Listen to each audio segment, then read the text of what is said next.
आशा करता हूं आप सब बहुत अच्छे होंगे। मेरा नाम है सिद्धांत अग्निहोत्री, स्टडी ग्लोस पे आपका बहुत बहुत स्वागत है। चैनल को सब्सक्राइब करो और तुमको सब्सक्राइब नहीं करते हो, और क्रिमिनोलॉजी को सब्सक्राइब करो फटाक से, डिस्क्रिप्शन बॉक्स में लिंक दिया है। तो टारगेट करते हैं 3000 लाइक्स का। वैसे आप लोग बहुत ज़्यादा प्यार दे रहे हो, थैंक यू सो मच। हमारा चैनल जो है इस समय सिर्फ आपकी वजह से मोनोपॉली बन गया है एक तरीके से व्यूज़ की, एजुकेशन में अगर व्यूज़ की बात करें तो यार तुम लोग मुझसे मिल सकते हो कभी भी आके, लखनऊ में आओ, मुझे बताओ, और शुक्रिया यार, थैंक यू सो मच तहे दिल से। तो किम जोंग उन ने बोला है कि बढ़ाओ न्यूक्लियर आर्सेनल। देखिए बड़ी डेंजरस खबर है, ठीक है। It's not an easy news to digest, क्योंकि नॉर्थ कोरिया ने ये बोला है, किम जोंग उन ने स्पेशली बोला है कि बेटा युद्ध तो करेंगे हम, जो उखाड़ना है उखाड़ लो। तो North Korea vowed to launch 3 new spy satellite, 3 नए स्पाई सैटेलाइट भेजेंगे, जासूसी करेंगे तुम्हारी, मिलिट्री ड्रोन्स बढ़ाएंगे, न्यूक्लियर आर्सेनल 2024 तक, 2006 से अभी तक 6 न्यूक्लियर टेस्ट, अभी तक आज तक सबसे ज्यादा न्यूक्लियर टेस्ट नॉर्थ कोरिया ने किए हैं। पॉपुलेशन भले ही 2 करोड़ 10 लाख है, लेकिन इनकी सब के सब मिलिट्री में है ना। तो आप ये समझो कि किम जोंग उन ये बोल रहा है कि भैया वॉर इज इनएविटेबल, कि अब वॉर होके रहेगा। एक और चीज होके रहेगी, आपका सिलेक्शन सारे एग्जाम्स में 30% ऑफ है। न्यू ईयर ये कूपन कोड आप यूज करेंगे, सारे कोर्सेज पे आपको 30% ऑफ मिलेगा। Dark psychology, personality development, NCERT, UPSC, तो बिल्कुल भी देर ना करें। वैसे हमारे कोर्सेज बहुत ज्यादा सस्ते होते हैं, और जो भी हमने शानदार पॉर्न एडिक्शन का कोर्स बनाया है, बेहतरीन 75 दिन एक मेडिटेशन की तरह है। 3 फेजेस में कोर्स डिवाइड होगा, हर दिन एक लेक्चर, 5 जनवरी से लाइव क्लासेस होंगी। तो सबसे पहले तो थोड़ा सा नॉर्थ कोरिया और साउथ कोरिया का, कोरियन पेनिनसुला का इतिहास देख लेते हैं। एक अभी मैं लेक्चर बनाने वाला हूं, आपको बता दूं कि भारतीयों के साथ जो कोरिया में हो रहा है ना, साउथ कोरिया में, नफरत हो जाएगी आपको साउथ कोरिया से, इतना ज्यादा रेसिज्म। मैं बनाऊंगा अभी, आज ही लेक्चर बनाऊंगा मैं उस पर। तो कोरियन पेनिनसुला बेसिकली जापान के अंडर था, है ना। कोरियन, ये साउथ ईस्ट एशियन लोग काफी ज्यादा मेहनती होते हैं, ये नो डाउट, बहुत ही ज्यादा डिसिप्लिन्ड होते हैं। सॉरी, चाइना के अंडर था, लेकिन फिर उसके बाद जापान के अंडर आया। जब जापान वर्ल्ड वॉर 2 के दौरान, वर्ल्ड वॉर 2 के उससे पहले भी, जब कोरिया कभी फ्री नहीं रहा है, आप ये समझो, ये पेनिनसुला ये किसी ना किसी के अंडर रहा है। तो जापान ने पहले तो चाइना, फिर भाई चाइना की बैंड बजा दी जापान ने, तो जापान के अंडर आया।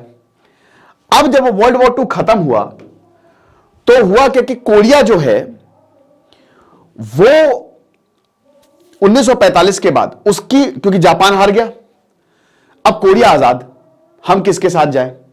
लेकिन हम ये देखते हैं कि पूरे कोरियन पेनिनसुला को लेकर, क्योंकि बहुत ही स्ट्रैटेजिक पॉइंट था, याद रखिए, जो भी पेनिनसुला या जो भी देश अगर समुद्र से घिरा है, वो पहली बात सुपर पावर बनेगा, दूसरी बात उसके लिए हमेशा ऑलवेज जंग होगी, क्योंकि वो ट्रेड के लिए सबसे बेस्ट रूट होगा। याद रखो, भारत एक सुपर पावर था और अभी बन जाएगा, वो तीनों तरफ से समुद्र से घिरा है। अमेरिका तीनों तरफ से समुद्र से घिरा, वो सुपर पावर है। जो पैसा कंट्रोल करता है ना, पैसा कहां से आएगा? ट्रेड से आएगा। पूरी दुनिया में जब आप सामान बेचोगे तो वहां से बहुत पैसा आपको मिलेगा। रशिया सुपर पावर इसलिए नहीं बन सकता क्योंकि वो लैंडलॉक्ड है, समुद्र ही नहीं उसके पास। तो इसीलिए वो अफगानिस्तान हमेशा चाहता था कि कभी अफगानिस्तान को मिल जाए, बफर जोन बना के बिजनेस करो। तो पैसे का चक्कर बाबू भैया, पैसे का चक्कर, ये सब पैसे का चक्कर है। तो कोरियन पेनिनसुला के लिए जंग छिड़ गई। अब देखो 1945 में वर्ल्ड वॉर खत्म हुआ, 1949 4 साल चाइना में सिविल वॉर चला, और चाइना में आ गया कम्युनिज्म, माओ जेडोंग जो है वो आ गए।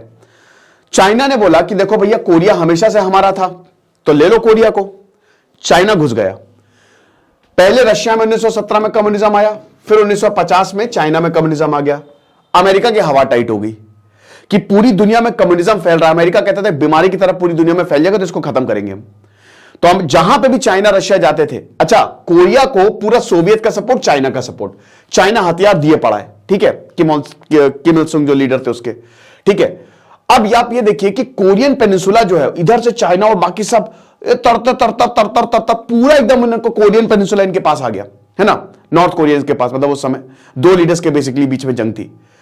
फिर इधर अमेरिका ने बोला कि भाई ये तो बहुत बड़ी प्रॉब्लम हो जाएगी, अगर यहां पे कोरिया में भी कम्युनिज्म आ गया तो प्रॉब्लम, हम तो गए काम से, और डिक्टेटरशिप टाइप का माहौल। तो फिर अमेरिका ने अपनी फोर्सेस भेजी। अब अमेरिका ने फोर्सेस भेजी तो फिर पीछे जो फोर्सेस थी अमेरिका ने पीछे जो है उसको पुश करना शुरू किया और फिर कोरियन पेनिनसुला अमेरिका के कब्जे में आ गया। तो फाइनली 1950, इसको कोरियन वॉर कहते हैं, 1950 से लेकर 53 तक। हालांकि ओरिजिनल वॉर खाली 1 साल तक चली थी, 1950 से 51 तक, बट 2 साल तक नेगोशिएशन चले थे। और फाइनली डिसाइड हुआ कि एक काम करो, एक बना दो नॉर्थ कोरिया और एक बना दो south Korea. South Korea America के अंडर होगा और नॉर्थ कोरिया अमेरिका के अंडर, क्या मतलब साउथ कोरिया को अमेरिका सपोर्ट करेगा और नॉर्थ कोरिया जो है वो भैया जो किम डायनेस्टी उनके अंदर होगी। अब नॉर्थ कोरिया क्योंकि चाइना का इन्फ्लुएंस, और अभी भी नॉर्थ कोरिया अगर किसी की सुनता है तो वो सिर्फ और सिर्फ चाइना की सुनता है, ठीक है। क्योंकि अमेरिका एक कैपिटलिस्ट नेशन है तो साउथ कोरिया भी एक कैपिटलिस्ट नेशन बना। दुनिया की सबसे बड़ी बड़ी कंपनी साउथ कोरिया में है। 1953 में एक demilitarised zone, DMZ, technically north Korea south Korea अभी भी वॉर में है, कोई पीस ट्रीटी साइन नहीं हुई है, सीज फायर ही हुआ है। 1 किलोमीटर उधर 1 किलोमीटर इधर, ठीक है, बीच में एक डीमिलिटराइज्ड जोन, कोई मिलिट्री नहीं रहेगी, 3 किलोमीटर का एक जोन बना। तो अब यहां पे इन वाली किम भैया की डायनेस्टी जो है, ये बाबू कितना छोटा पारा बाबू है ना, लेकिन है कितना खतरनाक। तो टेडी बियर की डायनेस्टी वहां पे स्टैब्लिश्ड है। अब होता क्या है कि भैया इनके जो दादाजी थे वो ठीक थे, है ना, किम इल संग वो ठीक थे। इनके जो पिताजी थे बहुत खतरनाक इंसान थे, बहुत ज्यादा खतरनाक इंसान थे। पब्लिक को कुछ नहीं, हंस नहीं, अजीब व गरीब वहां पे नियम है, हंस नहीं सकते, रोना है आपको। नॉर्थ कोरिया में आपको पता है ना कि अगर आप मर भी रहे हो, आपको इनकी पूरी तस्वीरें जो है वो लगानी है, इनके पिताजी दादाजी की। और अगर आप मर रहे, मान लो आपके अभी बिल्डिंग में आग लग गई, ठीक है, तो आपको अपने घर वालों को नहीं बचाना है, पहले तस्वीर को निकालना है।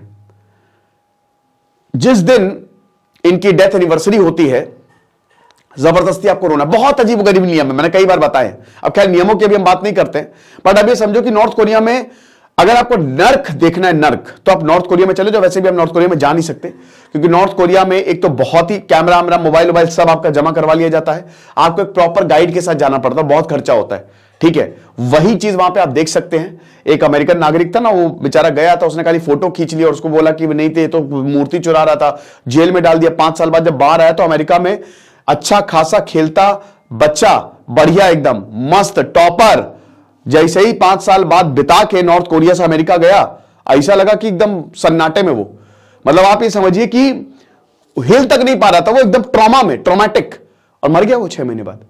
तो ये तो नॉर्थ कोरिया है। तो किम जोंग उन ये बोल रहे हैं कि भैया देखो, वॉशिंगटन की वजह से, अभी किम जोंग उन इनकी देश की मीटिंग थी, तो अभी आने वाले समय में इकोनॉमिक, मिलिट्री, फॉरेन पॉलिसी क्या रहेगी, तो उन्होंने बोला कि भाई देखो ये अमेरिका की वजह से ही प्रॉब्लम हो रही है। Because of reckless moves by the enemies to invade us. Enemies कौन है यहां पे? South Korea. 1990s में लगभग साउथ कोरिया, मतलब एक देखो एम ये भी है कि ये रीयूनिफिकेशन हो जाए, है ना। कोरिया तो एक ही है, बस बट गया है, तो रीयूनिफिकेशन हो जाए, बट ये नामुमकिन है, ये नामुमकिन है क्योंकि लोगों का ब्रेन वॉश्ड है। उन लोगों ने तो कुछ भी नहीं पता कि आप ये समझिए कि वो अभी भी 50, 70, 60, 70 साल के एरा में ही रह रहे हैं। लोगों को कुछ एक्सपोज तो किया नहीं है, तो लोग तो वैसे भी परेशान है वहां के। तो लोगों में अब वहां पे प्रॉब्लम तख्ता पलट होगा। तख्ता पलट होगा कब होगा? जब लोग जागेंगे, और लोग कभी जागेंगे नहीं क्योंकि वो पूरा ब्रेन वॉश्ड है, ठीक है। ये जो किम सरकार है ना, ये सदियों से इनका ब्रेन वॉश करती आ रही है। फिर चाइना का भी एक डर है।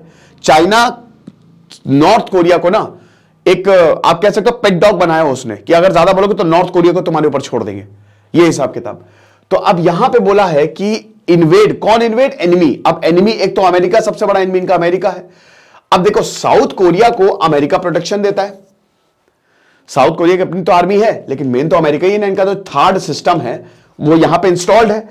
और अब north Korea, Kim Jong Un यही बोलते हैं कि भैया देखो, तुम पहले अमेरिका का दामन छुड़ाओ, अमेरिका से तुम हटो।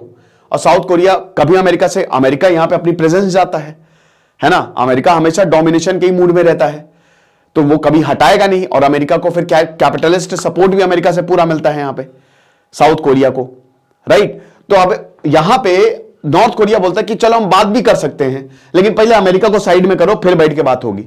और वो साउथ कोरिया कभी करेगा नहीं। तो इसीलिए बोला है कि भाई देखो, वॉर जो है वो इनएविटेबल है, और वॉर किसी भी वक्त हो सकता है, ये भी बोल दिया है, ये भी बोल दिया है। ये देख सकते हो ना, यही है आपका डीमिलिटराइज, ये पूरा आपका नॉर्थ कोरिया है। जब वॉर हुआ था तो यहां तक पहले ये पूरी नॉर्थ कोरिया की सेना आ गई थी। बाद में फिर जब अमेरिका की सेना गई तो यहां तक फिर अमेरिका की सेना चली गई। तो फाइनली 1953 में डिसाइड हुआ कि ये पूरे वर्ल्ड मैप में छोटा सा कोरियन पेनिनसुला कि हमें काम करते हैं, ये वाला जो है ना 38 पैरेलल लाइन, इसको हम DMZ डीमिलिटराइज्ड जोन बनाते हैं। ये प्रॉपर सेंटर में डीमिलिटराइज्ड जोन है। ये 1 किलोमीटर ये है, 1 किलोमीटर ये है, तो 3 किलोमीटर में कोई आएगा नहीं। समझ लो, समझ रहे हो? तो नॉर्थ कोरिया की कैपिटल है प्योंगयांग और सियोल जो है वो साउथ कोरिया की कैपिटल है, राइट। तो 1953 में इसको 1953 में लाइन जो है वो खींची हुई थी।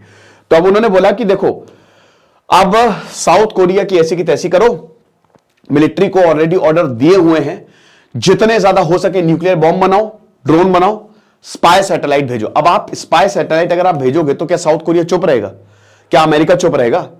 आप पगला गए हो कि आप जबरदस्ती जो है, ये तो वही हो गया कि चोर जो है वो पुलिस के एरिया में आके बोल रहा है कि भैया हम तो चोरी करेंगे और खुले से करेंगे, क्या करोगे?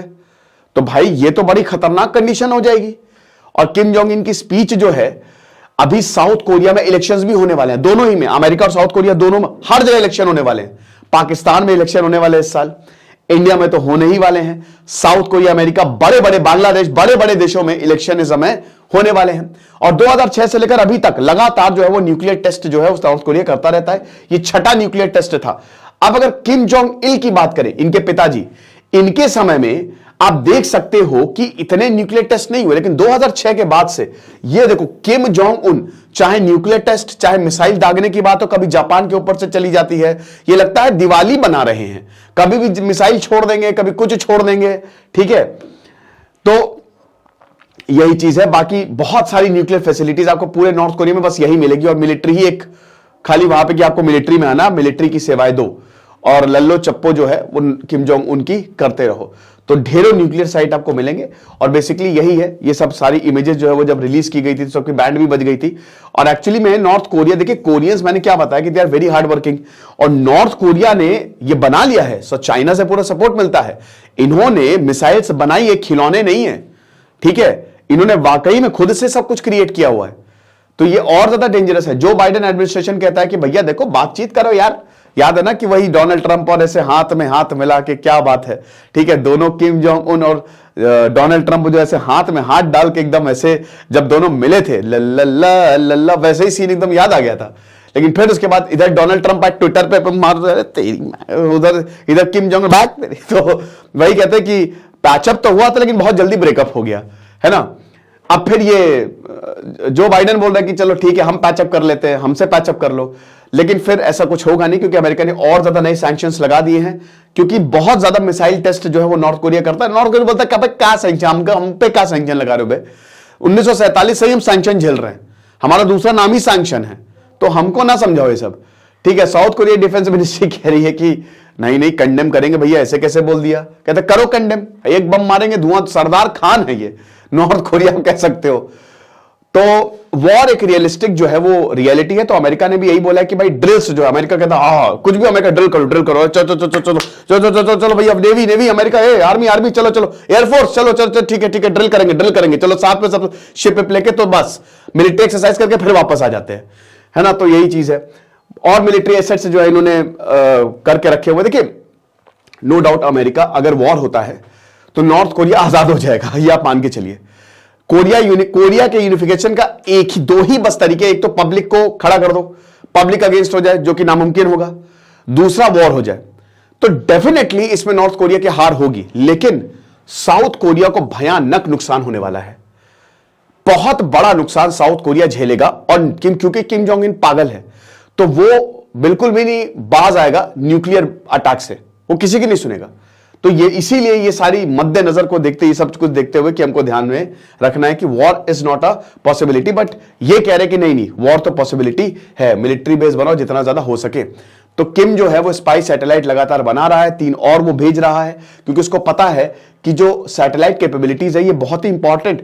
क्यों सैटेलाइट बनाई जाती है? ऊपर जाएगी सैटेलाइट, देखेगा यहां हमला करना, यहां हमला करना, यहां हमला करना है। तो स्पाई सैटेलाइट तो और ज्यादा डेंजरस होता है, लो अर्थ ऑर्बिट में डाली जाती है ताकि जल्दी जल्दी वो चक्कर काटे सैटेलाइट धरती के, ठीक है। किम ने बोला कि हमारे पास कोई और चारा नहीं है, हमको अपने न्यूक्लियर एम्बिशन को पुश करना है, we can't do anything mate, so we have to forge deeper relation with other countries. तो इसीलिए हम अमेरिका को अपोज करते जाएंगे, नॉर्थ कोरिया को। आपको बता दो चाइना रशिया के सुनता है, चाइना को आपको पता ही है कि भाई जो भी, क्या पता चाइना का ही प्लान हो, नॉर्थ को किम जोंग को बोला बेटा इधर सुनो टेडी बियर, चलो अब चाइना एक काम करते हैं, अब बहुत हो गया, अब सैटेलाइट छोड़ो और वॉर की बातें शुरू कर दो।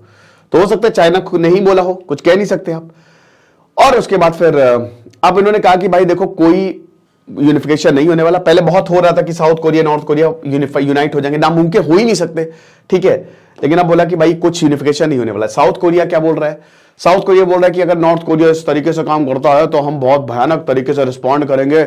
अगर किम जोंग उन जो है वो ऐसे सिचुएशन को मिसजज करेगा और ऐसे गलत डिसीजन लेगा तो ऐसी की तैसी हम कर देंगे। याद रखना, हम ही जो हैं वो मतलब अगर हमला होता है तो हम ही जो हैं वो उनसे लड़ेंगे, ठीक है। तो इस तरीके की बातें बोली हैं, लेकिन हम सबको पता है कि डर तो है ही है।